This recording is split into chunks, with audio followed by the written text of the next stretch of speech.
If you're like me, you may be wondering, why the heck is it so cold and when is it going to break? Well, we're going to look at that in this video today. We've got some cold air that's moving in next week, and it could be really one of the coldest Januaries we've seen in a long time once it's all said and done, and it looks to be the case. Thanks for coming over today. If you're brand new, I appreciate you stopping by. Thousands of you have subscribed over the last couple of weeks, so I appreciate that very much. Thanks for supporting the channel here. Let's look at the upper levels. Now, just so you know, we are looking down from the North Pole. This is kind of what this looks like. It's very difficult to pick out, I get it, but we're looking at this flow, and I want you to notice the polar vortex, if you will. We're going to talk about that. To me, it's almost a taboo word, and when I was in television years ago, I didn't even like to say the word polar vortex or the words polar vortex because it just felt like it was hype, and it's a real thing. It's been forecasted for years. It's been researched. All of these things have happened, but it will have a huge impact on our weather heading into next week. And it always does, but next week is going to be really interesting. Now, over the last couple of days, we've seen the polar vortex start to weaken and almost break off into two independent cyclonic lobes of air that are spinning in the mid and upper levels of the atmosphere. One is going to break off and move over towards Siberia. The other one is going to break off and move into Canada, down toward the Hudson Bay. Around that, we've got cyclonic flow, which is counterclockwise flow, and that's going to bring that cold air down from Canada. This is the jet stream looking up thousands of feet into the atmosphere. And of course, the jet stream is driven by winds. And think about this, guys. The Earth is always trying to find equilibrium. It's one of the reasons we're seeing such an extreme, I guess, setup, if you will. Your warm air to the south that moves toward the North Pole wants to curve to the right. Your cold air that moves from the north towards the equator wants to move to the left, to its left. So you get this west to east flow around both of the poles.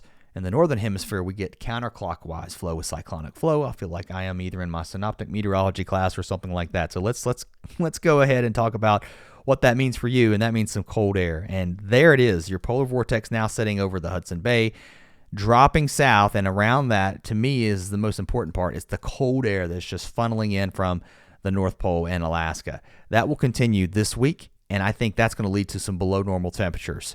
A different look at things. This is not winds. This is how thick the atmosphere is. This is your upper level heights with the anomalies. If it's higher than average or if it's thicker than average, it's red. If it's blue, it's cooler. And this translates over to meet weather, sensible weather, because the thinner the atmosphere, the colder it is.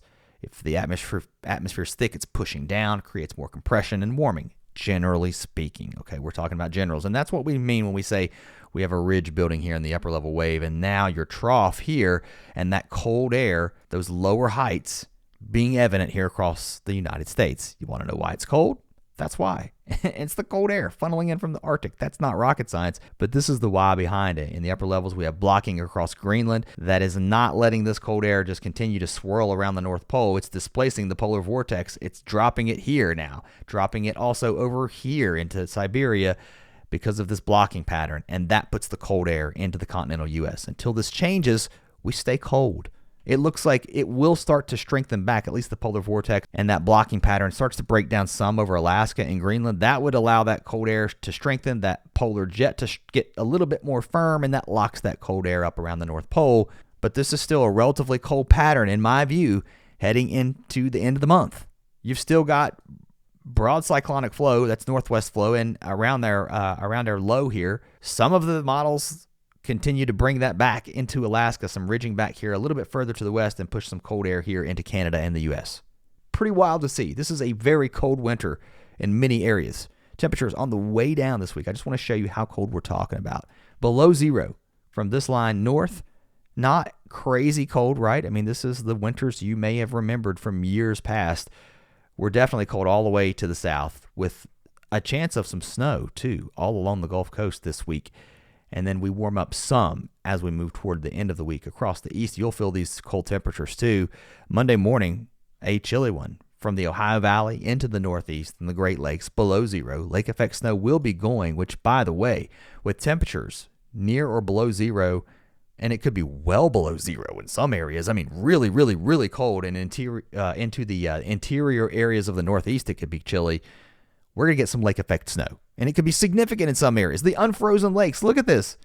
Huron, Superior, Michigan, Erie, Ontario, all unfrozen for the most part. I mean, there's some ice trying to form in some of the bays, but otherwise, open water. Does that change with this cold outbreak? It might some, but still, lake effect snow is a huge concern. This is not the full forecast for today. I just want to tell you why it's getting cold, some of the larger scale features here. If you'd like to check out the daily forecast, it's right here in front of my face.